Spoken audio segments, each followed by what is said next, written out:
Class 12th सावन classes में 4th class chapter चल रहा था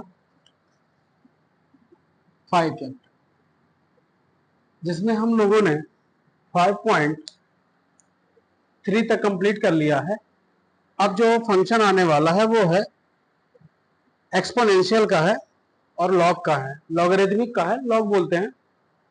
एक्सपोनेंशियल को इंग्लिश हिंदी में बोलते हैं चरघातांकी। तो इसकी थ्योरी है, थ्योरी थोड़ा समझ लेते हैं, उसके बाद फिर इसके क्वेश्चन कैसे डिफरेंशियल में होते हैं वो सारी चीजें देखेंगे। तो फिर 5.4 कंप्लीट करेंगे। चरघातांकी सावन क्लास आज वैसे भी हरियाली अमावस है और भोपाल में तो छुट्टी भी चल रही है। अतिवृष्टि हो गई है ज्यादा बारिश के कारण। चरघातांकी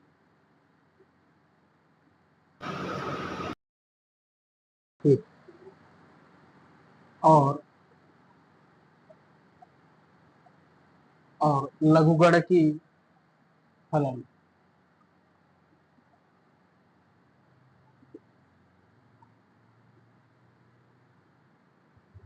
फलन चरघातांकी बोलते हैं एक्सपोनेंशियल एंड लॉगरिथमिक रैथमिक फंक्शन। ये हो गया। जितनी भी थ्योरी है मैं सारी चीजें कंक्लूड करा देता हूं। तो अभी तक हम लोगों ने पढ़ा क्या? अभी तक हम लोगों ने पढ़ा है बहुपद और ट्रिग्नोमेट्रिक अचर। एक्सपोनेंशियल का फॉर्मेट नहीं आया था, परिमेय फलन अपरिमेय जो भी है।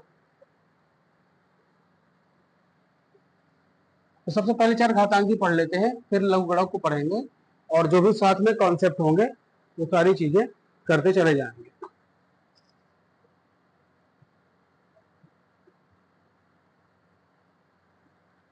फलन y बराबर एफ ऑफ एक्स। कोई फलन है y बराबर एफ ऑफ एक्स है जिसे हमने b की पावर x कर दिया है और ये कहा है कि धनात्मक आधार और b का मान किससे ज्यादा होगा? 1 से। 1 पर तो 1 ही आने लगा, तो b का मान हम ये मानते हैं कि धनात्मक आधार और जहां पर b की वैल्यू 1 से ज्यादा है के लिए चरघातांकी फलन कहलाता है। तो इसका सीधे सा मतलब ये है कि घातांक जो है ना वो चर है। 1 2 3 कोई नंबर नहीं है।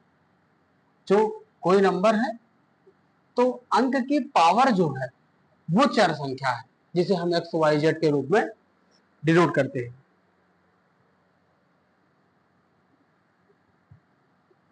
तो जो चरघातांकी का बेसिक स्ट्रक्चर जो मैंने बताया वो ये बता दिया कि एक अंक संख्या है, कोई अचर संख्या है जिसकी घात चर है, तो वहां पर इस फलन को क्या कहा जाएगा? चरघातांकी फलन कहा जाएगा।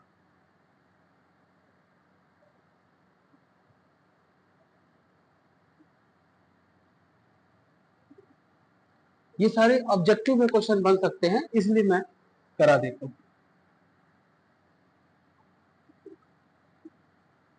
चरघातांकी फलन का प्रांत वास्तविक संख्याओं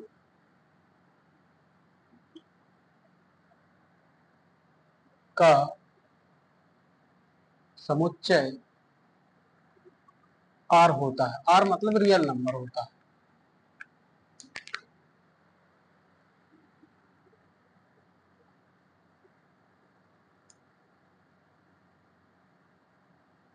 चरघातांकी फलन का परिसर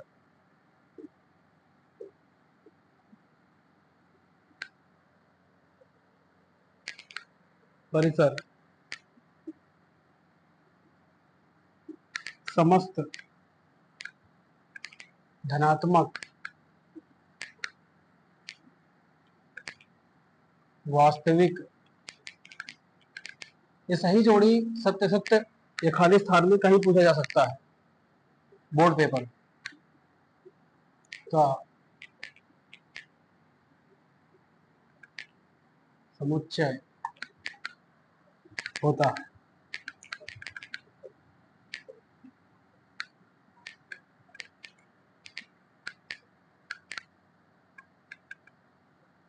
बिंदु 0,1 निर्देशांक है बिंदु 0,1,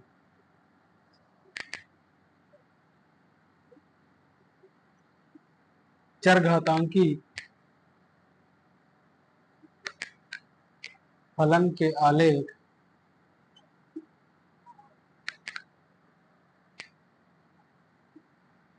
पर सदैव होता है।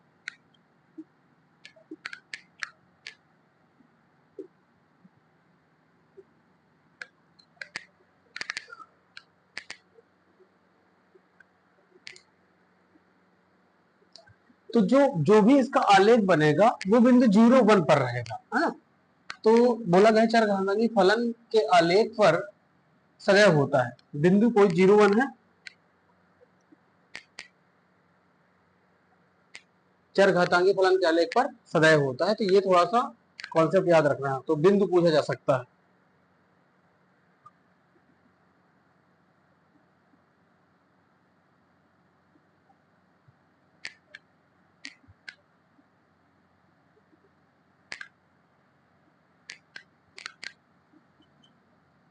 चरघातांकी फलन सदैव एक वर्धमान फलन, वर्धमान का मतलब बढ़ने के लिए, ह्रासमान मतलब घटने के लिए, वर्धमान मतलब बढ़ने के लिए। तो इसे बोला जाता है इंक्रीजिंग फंक्शन।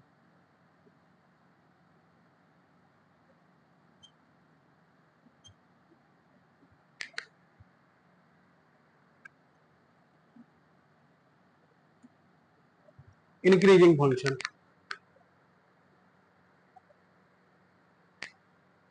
तो बाएं से दाएं की ओर बढ़ता जाता है।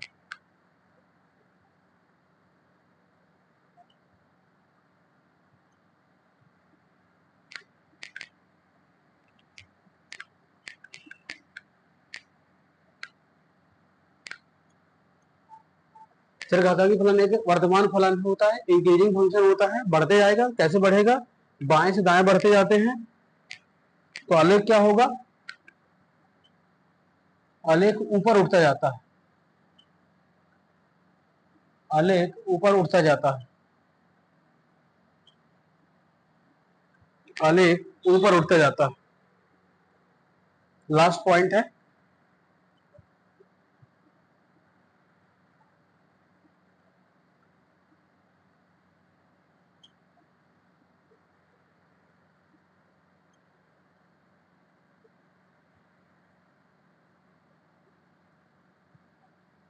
x के अत्यधिक बड़े ऋणात्मक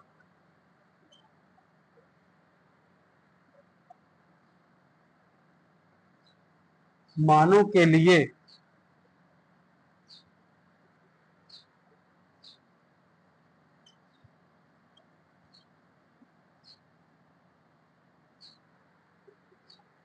चरघातांकी फलन का मान 0 के अत्यंत निकट होता है।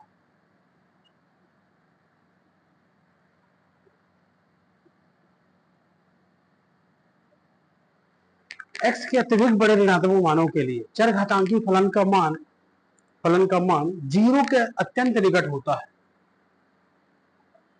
ये हो गए इसके बारे में इंफॉर्मेशन।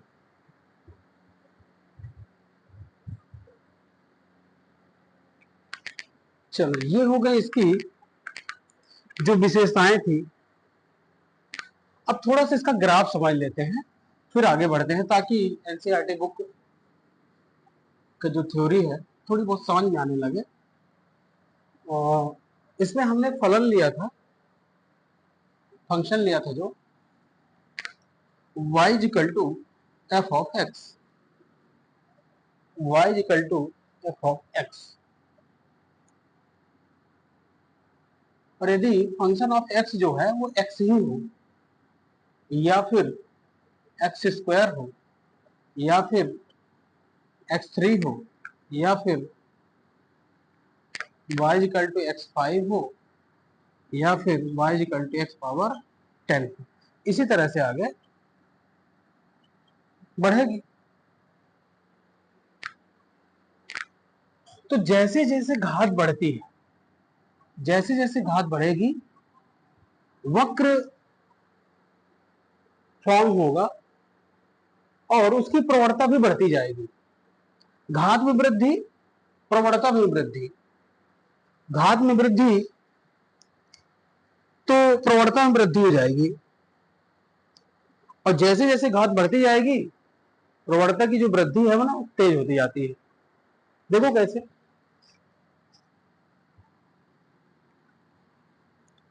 यहां पास हमारा 1 1 है, और ये वाला बिंदु जो है 0 1, यहां पर 1 1 है, ये x हो गया, x डैश हो गया, ऋणात्मक हो गया, y डैश हो गया, ये y हो गया। तो अगर कॉन्सेप्ट देखा जाए y y पर, y बराबर x, y1 x1, y2 x2, तो जो इसका ग्राफ आएगा, आलेख आएगा, वक्र आएगा,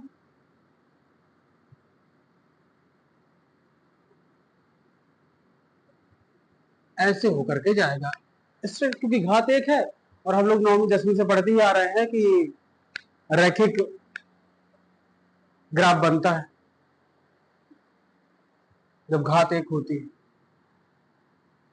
तो जैसे ही हमने y बराबर x घात में 2 किया, कर्व आएगा थोड़ा सा, तो ज्यादा इफेक्ट नहीं पड़ता, लेकिन कर्व आएगा।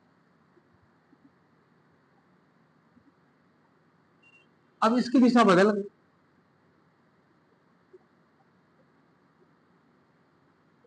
ऐसा कुछ। फिर तो आपने घात बढ़ाई,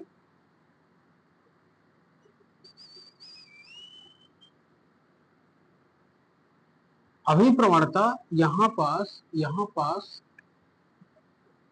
जितनी भी थी, इस वाले में तो थोड़ा चेंज हुई, यहां पे और चेंज हो गई। ऐसे ही x पावर 10 पे इस तरह हो जाएगी। तो प्रवणता जो होती है, अभी तो x पावर 4 5 किसी में भी मान लो, 5 ने मान लो, x पावर 5 पे मान लो, x पावर 5 पे मान लो, तो जैसे ही घात बढ़ी, प्रवणता बढ़ी।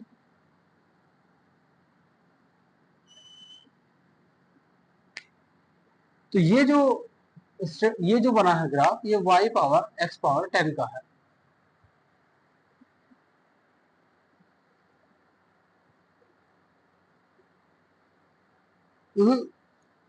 ये तो इसका होगा ना सर, ये रहा y बराबर x का, ये y बराबर x स्क्वायर का, ये y बराबर x पावर 3 का, ऐसे बढ़ाते जाएंगे, y बराबर x पावर 5 का। ये इस तरह से ग्राफ, ये वाले कॉन्सेप्ट क्लियर हो गए कि हाँ, इसका ग्राफ जो है प्रवणता चेंज हो रही है। ये प्रवणता के लिए कॉन्सेप्ट था, चरघातांक के लिए, चरघातांक के लिए तो बना रहे हैं ना। तो हमने ये बताया इस ग्राफ से, एक पॉइंट नोट कर लेते हैं।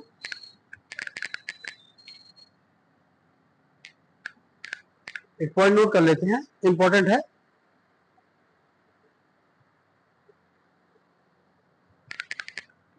y बराबर एफ ऑफ एक्स में जैसे जैसे x की घात बढ़ती है, वक्र की प्रवणता भी बढ़ती जाती है। ये कॉन्सेप्ट निकल के आया। वक्र बढ़ेगा, सॉरी, घात बढ़ेगी तो प्रवणता भी बढ़ेगी। ये रिलेशन आपको ध्यान रखना है। मतलब ये वक्रता की प्रवणता बढ़ने से वृद्धि की दर तेज हो जाती है। ठीक है,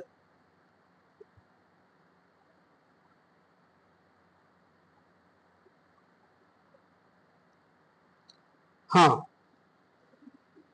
एक और इसमें और क्या हो रहा है, y बराबर एफ ऑफ एक्स में घात बढ़ने से वक्र वक्र का झुकाव जो है y अक्ष की तरफ,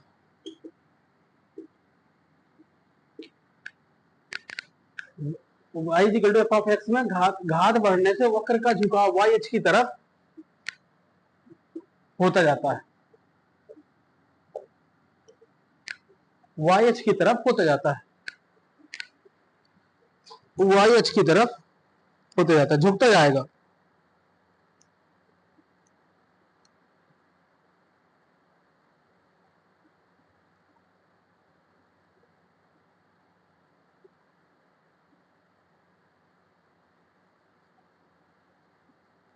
एक्स किया तो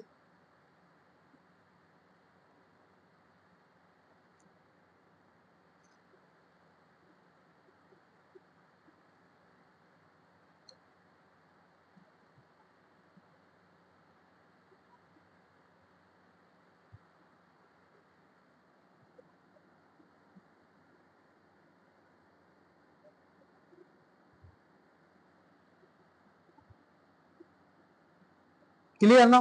ठीक, तो यहां पर यह कहा जा सकता है, तो बहुपद फलनों की वृद्धि उनके घात पर निर्भर करती है, अर्थात घात बढ़ाते जाइए वृद्धि होती जाएगी। ये वाला इसमें बिंदु ऐड कर देते हैं।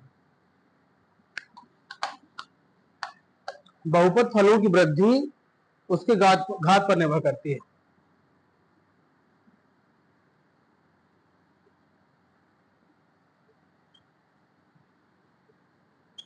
वृद्धि उसके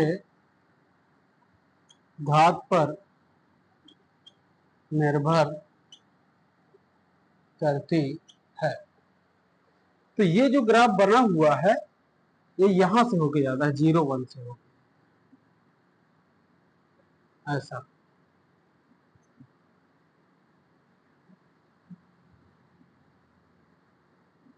0 1 से होके जाता है। और ये y बराबर 10 पावर x,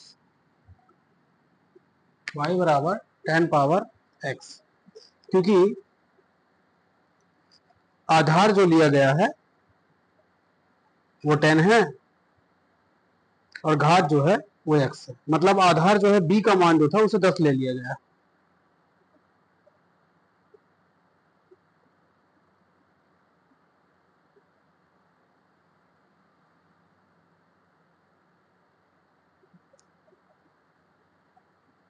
ठीक है,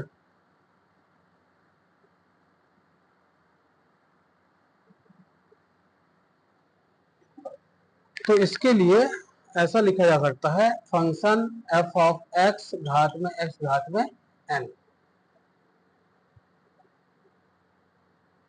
नहीं n घात में x, ऐसा n घात में फंक्शन तो वही रहेगा, फंक्शन x पर ही x पावर ही बढ़ेगी। ठीक, x घात में n, ये ठीक,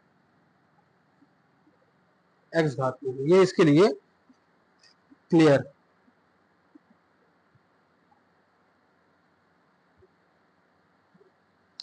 तो चरघातांकी में अगर x की वैल्यू 1 से 2 हो रही तो ये मान लेना कि उसमें जो चेंजेस होंगे ना अपेक्षाकृत अधिक होंगे घातों में। यहां पर लिखा हुआ है कि यदि बहुपद फलनों की अपेक्षा उनकी वृद्धि जो होती है अपेक्षाकृत अधिक तीव्रता से होती है। अगर x का मान 1 से बढ़कर 2 हो जाता है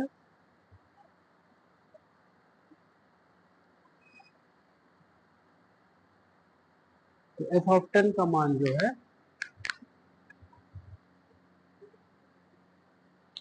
थोड़ा सा प्रवणता के बारे में बता देता हूं। प्रवणता जो होती है, आधार के रिस्पेक्ट में जो भी रेखा का कर्व का झुकाव होता है वो होती है प्रवणता, उसे बोलते हैं प्रवणता। तो ये जो झुकाव होता है, अगर आप देखेंगे y equal to M X plus C, ये एक बिंदु से होकर जाने वाली रेखा का समीकरण। तो इसमें m जो है प्रवणता है, m जो है प्रवणता है। लेकिन दो बिंदु से जाने वाली रेखा का समीकरण होता है y minus Y one equal to Y two minus Y one बटे X two minus X one into X minus X one. यहाँ पास ये जो है ये m है, प्रवणता X two minus X one, ये है प्रवणता। तो ये दो बिंदु से होकर के जाने वाली रेखा का समीकरण होता है, ये वाला इंपॉर्टेंट पॉइंट है, कहीं ना कहीं काम आ जाएगा।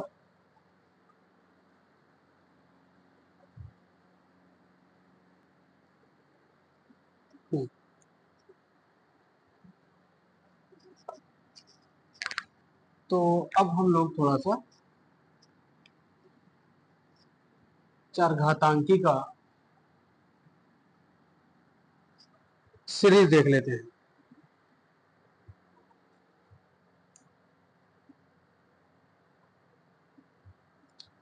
आधार 10 वाले चर घातांकी फलन को साधारण चरघातांकी फलन कहते हैं।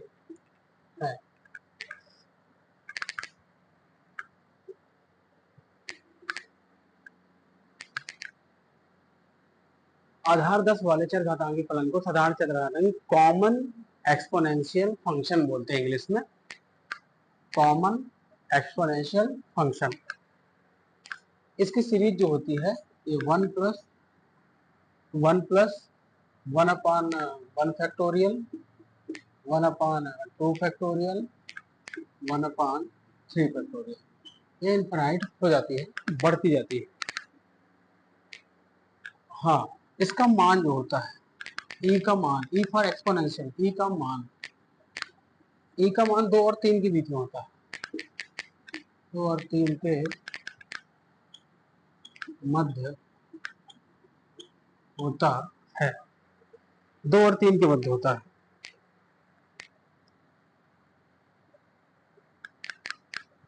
y इक्वल टू e घात में x।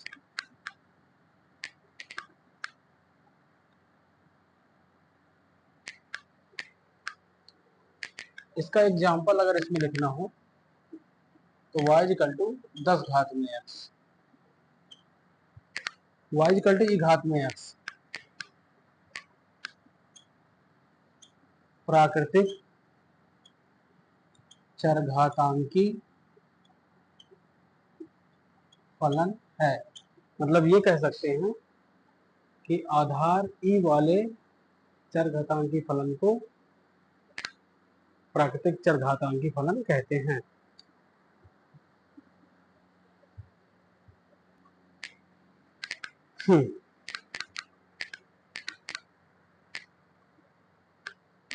हो गया है। माना b ग्रेटर देन 1 है, b का मान 1 ज्यादा है, वास्तविक संख्या है, तब हम कह सकते हैं कि बी आधार पर ए का लघुगणक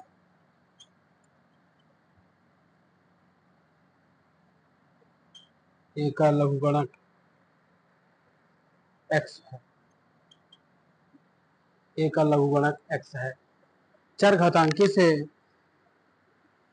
हम लोग आ रहे हैं अब लघुगणक फंक्शन में। चर घातांकी से हम लोग आ रहे हैं लघुगणक फंक्शन में। तो इसकी इक्वेशन क्या बनेगी वो देख लेते हैं।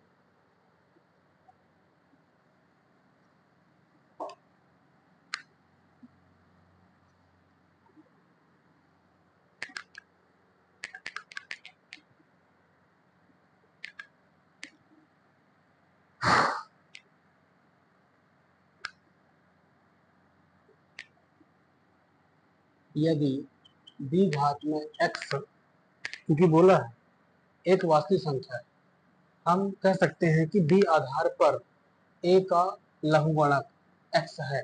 b आधार पर a का लघुगणक x है, तो b घात में x बराबर a।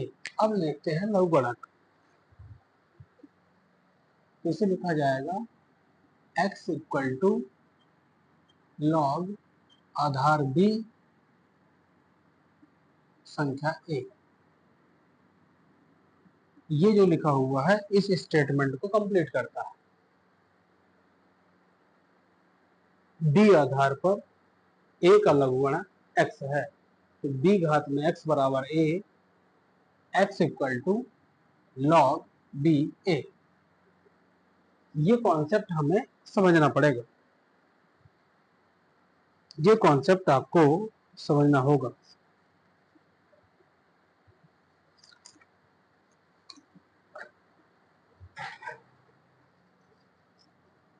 यदि b घात में y बराबर x है,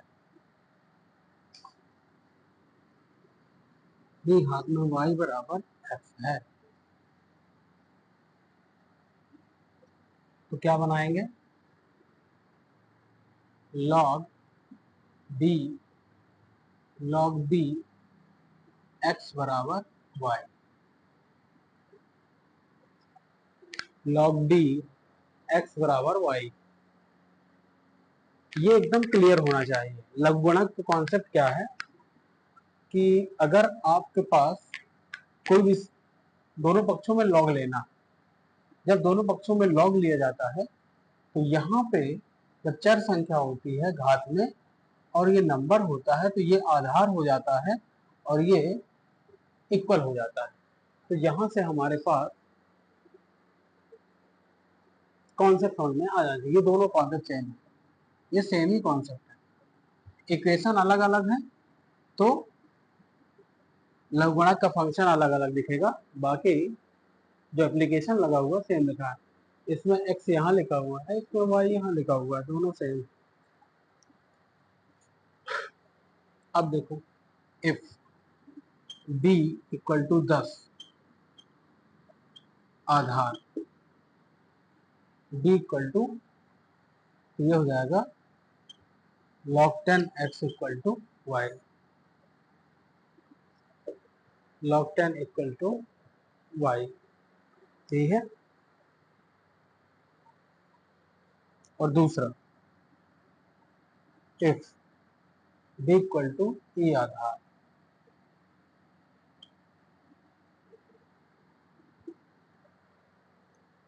ये जाएगा log ex बराबर हो जाएगा y, log ex बराबर हो जाएगा। तो इसे क्या कहा जाएगा?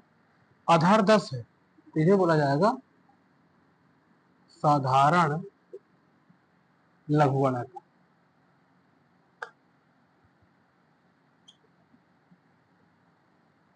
साधारण लघुगणक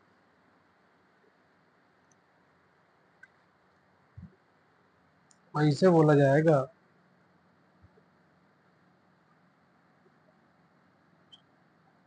प्राकृतिक लघुगणक, प्राकृतिक लघुगणक। ये ऑब्जेक्टिव क्वेश्चन यहां से बनने की पूरी संभावना, अगर बनना होगा तो यहां से बन सकता है।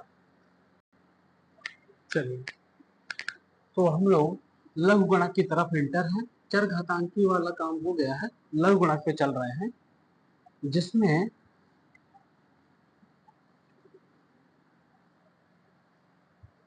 जिसमें थोड़ा सा ग्राफ है। जैसे पिछली बार हमने ग्राफ देखा था, मैं ग्राफ दिखा देता। एक और इसमें लिखा हुआ है, लिख लेते हैं।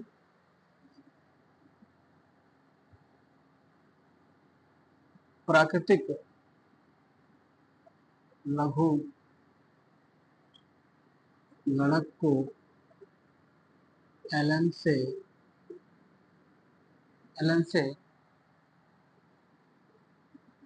प्राकृतिक लघु को एलन के द्वारा प्रकट करते हैं,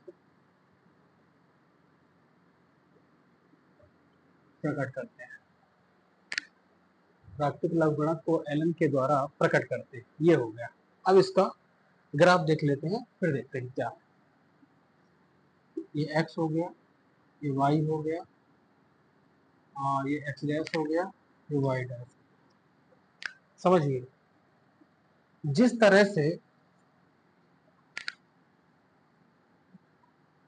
तरह से चरघातांकी वाला जो ग्राफ बनता था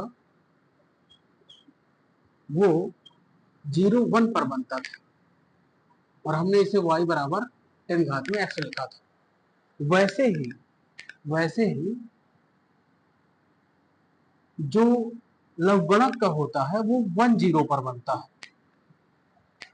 यहां समझ में आ रहा है कि ये y की तरफ झुक रहा है, और ये 1 0 समझ में आ रहा है कि ये x की तरफ झुकेगा, x की तरफ झुकेगा। इसका कुछ ऐसे बनता है, आधार बढ़ा तो बढ़ेगा ऐसे। तो यहाँ पर लॉग आधार 10 पर चलता है, ये लॉग आधार x पर चलेगा, और ये संख्या अगर मान लो ऐसे, कुछ ऐसे ही है। तो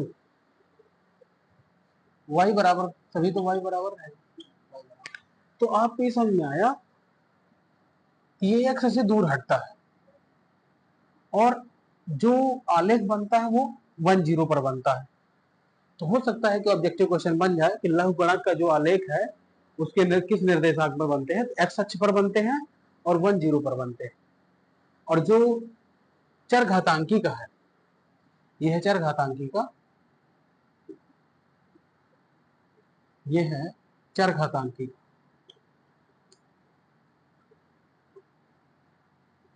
आलेख, वो बनता है 0 बनता है, y equal to 10 power x पर, और ये बनता है x पर, और ये है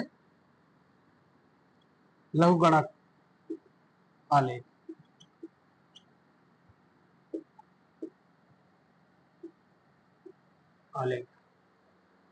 तो इस तरह से हमें कॉन्ट्राडिक्ट, तो दोनों को अगर कंबाइंड कर दिया जाए तो मुझे लगता है ये ऐसे, और मुझे लगता है ये ऐसे। तो ये वाली जो लाइन रहती होगी ये स्ट्रेट लाइन होती है y इक्वल टू एक्स पर। ऐसे ही कुछ डायग्राम अब में बना हुआ। ये तो 0 हो गया, मूल बिंदु हो गया, तो ये हो जाएगा 0 1, और ये हो जाएगा 1 0। ये हो जाएगा y बराबर 10 पावर x, और ये हो जाएगा y बराबर लॉग आधार प्लस x। इन दोनों का कंबाइंड है, ये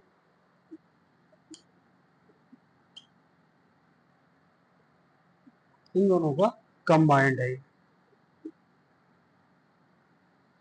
तो इस तरह से कॉन्सेप्ट सीखने होते हैं, इस तरह से कॉन्सेप्ट ये सीखने होते हैं।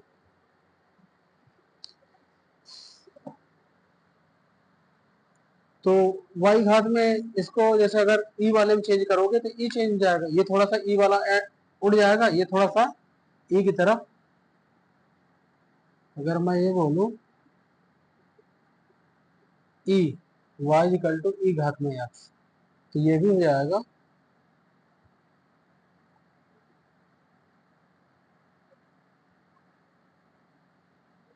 y equal to log ex, क्योंकि e वाला इसके जस्ट ऊपर है, 10 है, अब ये है। क्लियर है ना? अब लगभग कॉन्सेप्ट समझ में आ गया होगा दोनों ग्राफ का, मैंने एक साथ दिखा दिया ताकि समझ में आ जाए। तो जैसे ये लिखा रहता है पूरा, इसे लिखा जाता है ln x, ऐसे बेस ई वाले को ln x लिख देते हैं। क्लियर ना?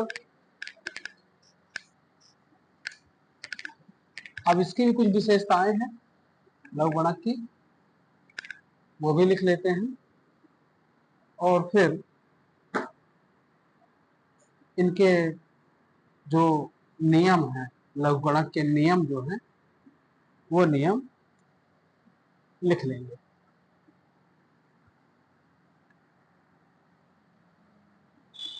लघु गणक के नियम पता रहेंगे तभी तो सॉल्व हो पाएगा क्वेश्चन।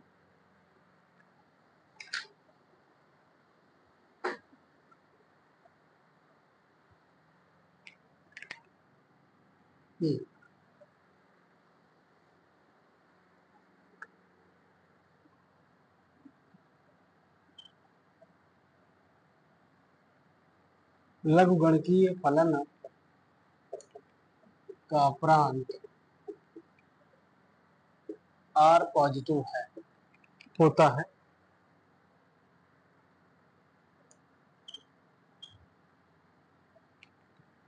लघु गणकीय फलन का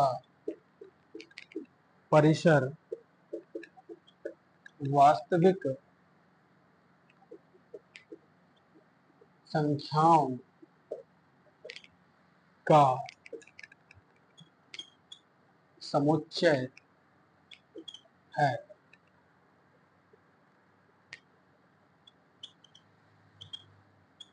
लघु गणकीय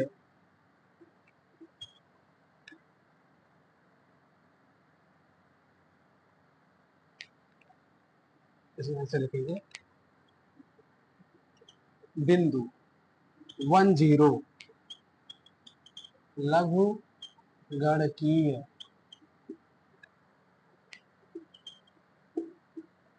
फलनों के आलेख पर सदैव रखता है।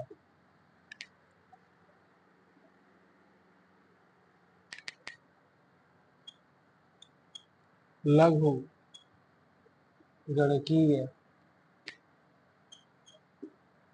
फलन एक वर्धमान फलन होते हैं। वो भी वर्धमान था, ये भी वर्धमान है। y बराबर e घात x तथा y बराबर log ex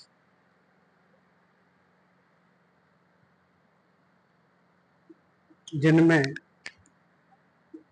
दोनों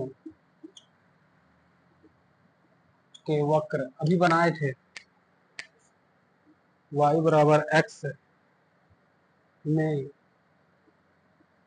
एक दूसरे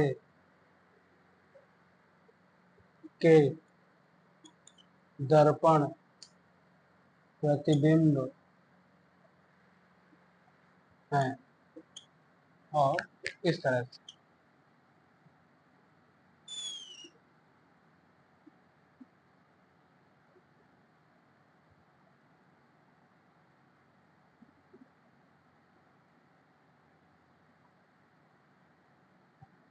ऐसे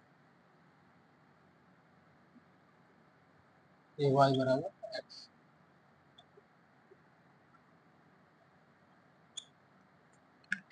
इसको जाएगा y बराबर log ex, फिर जाएगा y बराबर e घात में x। अभी जो बनाया था वही है, तो इसका कट होगा 0 1 पर, इसको जो कट होगा 1 0। क्लियर ना?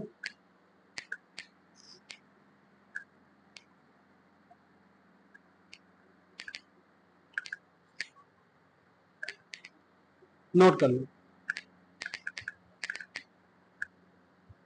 ये ऑब्जेक्टिव क्वेश्चन यहाँ से बनने की पूरी संभावना है, कुछ ना कुछ आ जाएगा कि लघुगणकीय फलन खाली स्थान है तो वर्धमान फलन है, या जो भी है, सत्य है पूछ लेगा, तो कुछ ना कुछ आपसे पूछेगा, बन जाना चाहिए आपको। चलो और नियम देख लेते हैं, फिर आगे चलते हैं।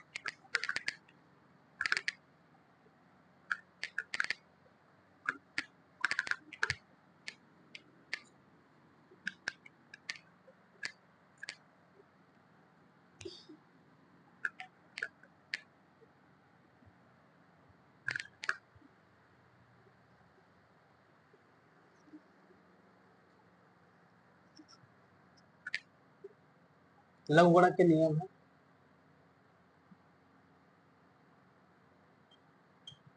log m प्लस n, ये हो जाता है log m plus log n। जब आधार कुछ ना रहे तो आधार आप 10 मान के चलेंगे, और 10 ही होता है, ये ध्यान रखे रहना। log m minus n, log m minus log n, मतलब ये इंटर हो जाता है अंदर।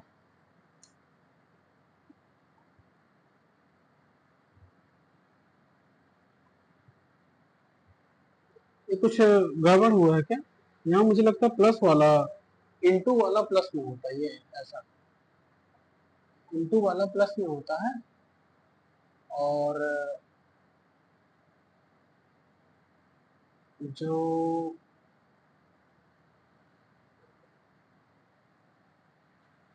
इंटू वाला तो प्लस में होता है, अगर ये गुणे में है तो प्लस हो जाता है, और ये भाग में है या फिर log m बटे n है, तो log m minus log n, ठीक है, log x घात में a लिखा हुआ है, a log x हो जाता है, बेस 10 है, अगर घातांक वाला है या फिर log x घात में n कर लो, ऐसा n log x हो जाता है।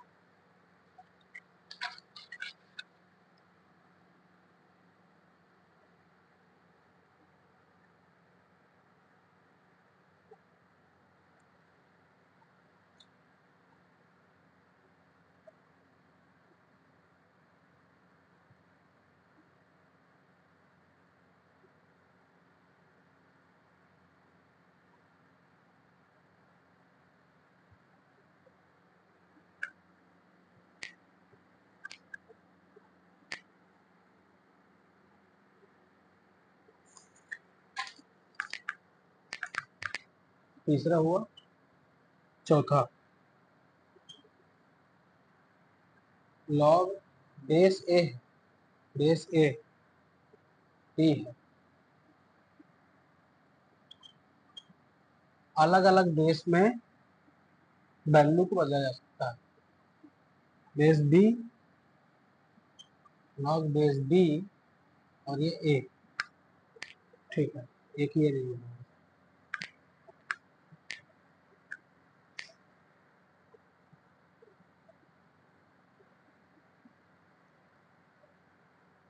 log base b t into Q, log हो जाएगा base b t b q, ये वाला कहाँ, यहाँ पे लगेगा, इंटू वाला है ना, इंटू वाला है, इंटू वाला है, इंटू वाले कॉन्सेप्ट से आएगा।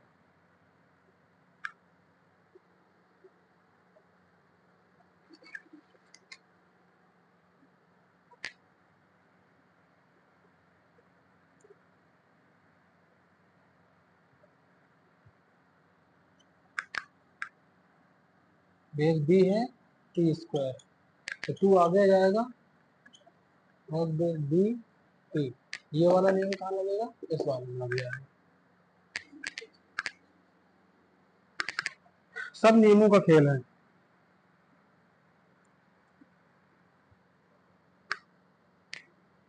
कॉन्सेप्ट है y बराबर e घात में log x, दोनों पक्षों में log लेने पर यहाँ हो जाएगा log y, यहाँ हो जाएगा log e घात में log x, यहाँ जाएगा log x आगे हो जाएगा, यहाँ हो जाएगा log e का 1 हो जाएगा log y, क्योंकि log e इक्वल टू 1 होता है।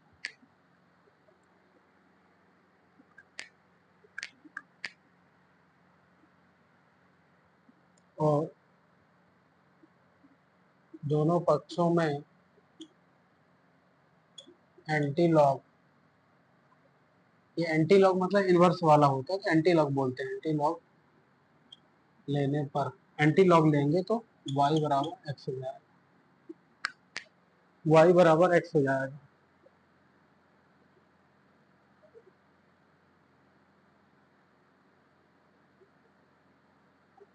y बराबर x हो जाएगा।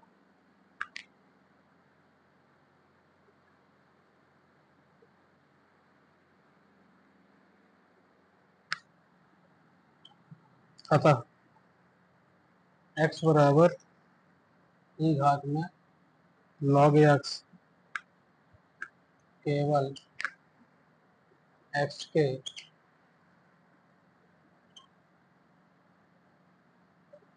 धन मानों के लिए सत्य है। इतना कॉन्सेप्ट है आपके लघुगणक में।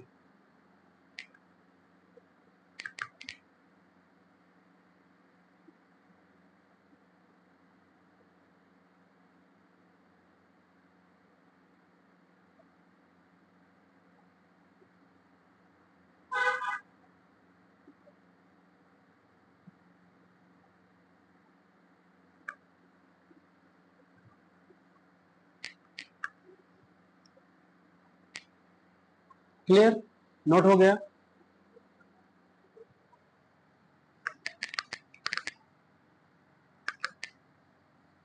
सारे कॉन्सेप्ट माइंड में सेट होने चाहिए, कहीं भी लॉग का फंक्शन आता है तो बनना चाहिए।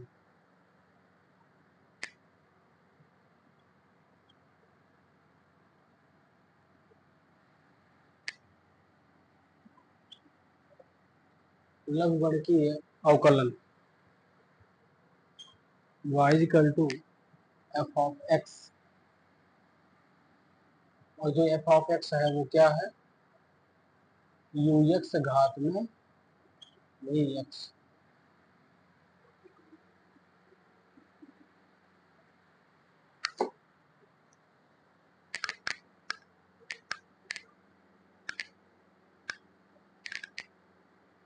तो दोनों पक्षों में लॉग ले लेंगे।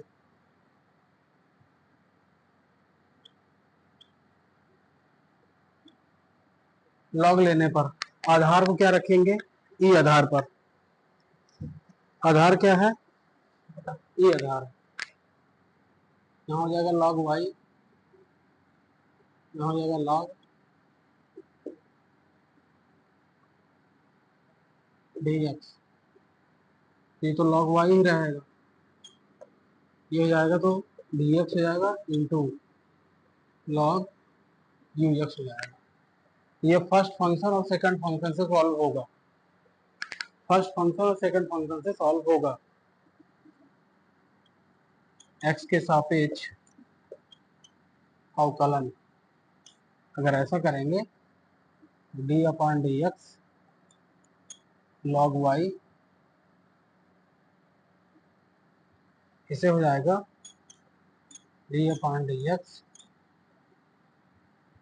We X log U X, first function second का differentiation plus second function first का डिफरेंशिएशन, लॉग वाई का हो जाएगा 1/y into D Y by D X. Log Y का 1/y और x के रिस्पेक्ट में तो d Y by D x कर देंगे।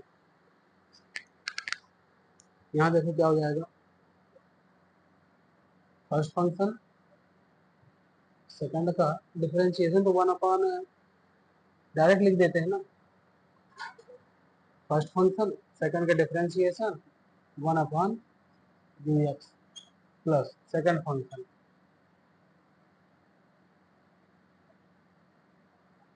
इंटू फर्स्ट फंक्शन सेकंड का डिफरेंशिएशन हो जाएगा v डैश एक्स लिख देंगे, v डैश एक्स लिख देंगे।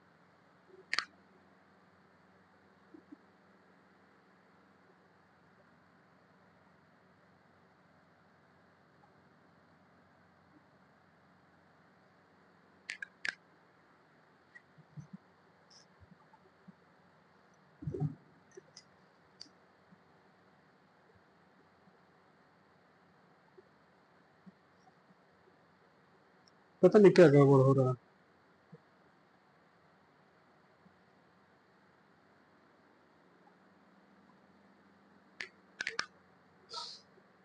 फर्स्ट फंक्शन सेकंड का डिफरेंशिएशन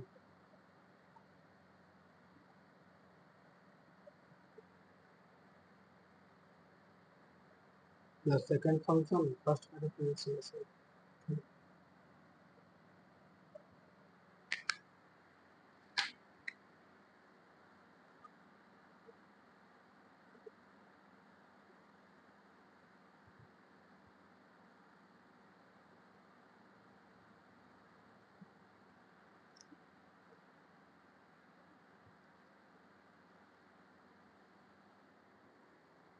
इसमें कॉन्सेप्ट ये लगा हुआ है कि मान लो अगर ये जो फंक्शन ऑफ एक्स है इसमें अगर कोई दूसरा वाई का टर्म हुआ तो उसका दोबारा डिफरेंशिएशन करना पड़ेगा और कुछ नहीं, बुक में लिखा हुआ है। बाकी अगर अगर यू एक्स जो है केवल एक्स का फंक्शन है तो एक ही बार होगा, क्लियर ना।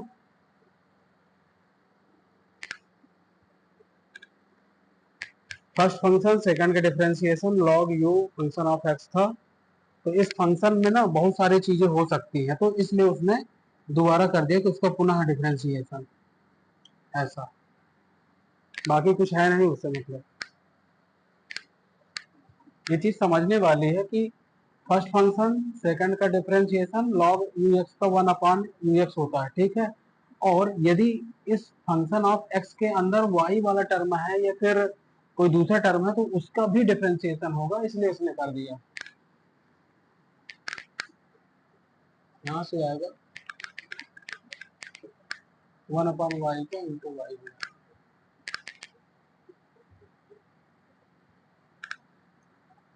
और जो कोई भी जहाज देख रहा है अपने डिस्ट्रिक्ट का नाम जरूर लिख दिया करें।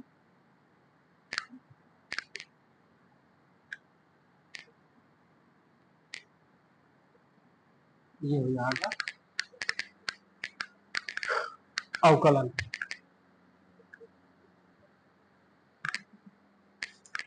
ये हो गया। और इसके बाद एक टॉपिक है प्राचलिक, प्राचल बोलते हैं, फलनों के प्राचलिक रूपों के अवकलन।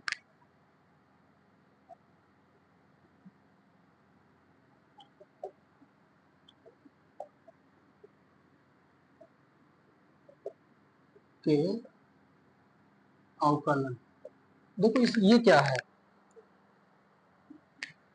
ये इसको समझा देता हूं मैं कि जब दो राशि हो और उन दोनों के बीच संबंध स्थापित करना, तो कोई तीसरी राशि अपनी भूमिका निभाए जिसके कारण हम अवकलन कर सकें।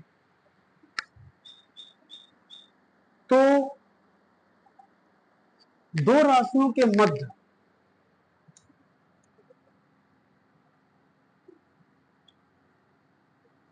के मध्य संबंध स्पष्ट करने के लिए किसी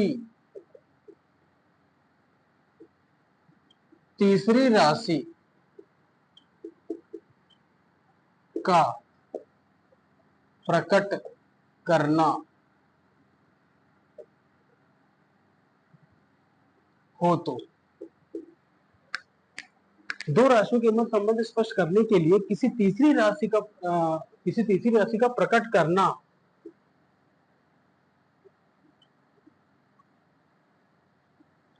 होता है तो उस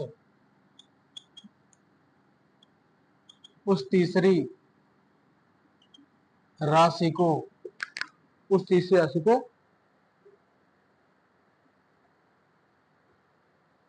प्राचल कहते हैं। उस तीसरी चर राशि को प्राचल कहते हैं।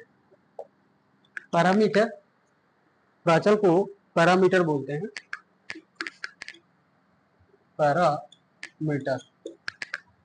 पैरामीटर इसका ये देख लीजिए, dy बाई dx लिखा हुआ, dy बाई dx लिखा हुआ है।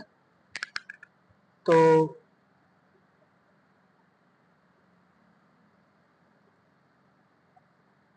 हमारे पास y की कोई इक्वेशन है, हमारे पास x की कोई इक्वेशन है। तो dy बाई t का रिस्पेक्ट आया, dy by x upon t का रिस्पेक्ट आया। तो ये जो कॉन्सेप्ट आता है, ये आता है प्राचलिक रूप में। अर्थात अगर इसमें कॉन्सेप्ट लगाएं, संकलन का भी थोड़ा बहुत रोल है, बाकी इसमें तीसरी राशि हमेशा, मतलब कॉन्सेप्ट संकलन में तो बहुत सारे बन जाएंगे, 2 3 4, लेकिन इसमें 2 ही रहेंगे। dy बाई dx बराबर, इसे सॉल्व करेंगे तो dy by dt into dt upon dx।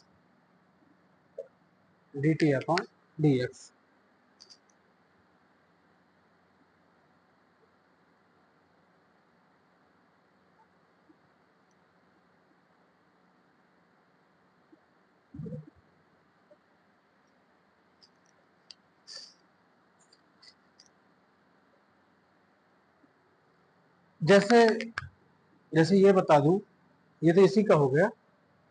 एक एग्जाम्पल ले लेते हैं। एग्जाम्पल लिखा हुआ है, y वाले का लिखा साइन थीटा और x वाले का लिखा है tan थीटा। क्वेश्चन ने क्या बोला है, dy बाई dx ज्ञात करो। तो यहाँ पर तीसरी जो चर राशि आएगी वो थीटा आएगी। इसका मतलब ये हुआ कि dy बाई डी थीटा का रिस्पेक्ट करेंगे, साइन थीटा का हो जाएगा cos theta, dx upon d theta करेंगे, tan थीटा का हो जाएगा sec स्क्वायर थीटा। अब इन दोनों का डिवाइड मार देंगे, dy by dx equal to dy by d theta और dx अपॉन डी थीटा, और इसकी वैल्यू जो है वो cos थीटा,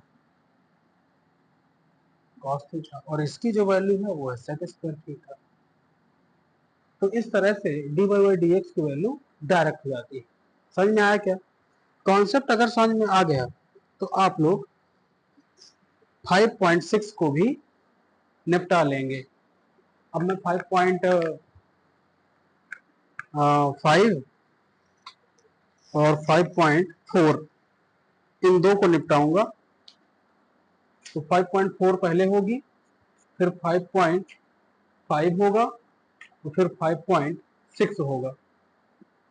तो 5.7 आसान है, डबल डिफरेंशियल है। 2 बार करना है, एक बार अवकलन करने के बाद फिर से कर दो तो 2 बार हो जाएगा। तो सावन की क्लास आपको मुबारक। आज है हरियाली, सावन की हरियाली अमावस, ठीक है। और सावन में कम से कम 1-2 पेड़ तो जरूर लगाइए, है ना। ये इस तरह से। ओके, आज का पर्याप्त, कल देखेंगे नेक्स्ट।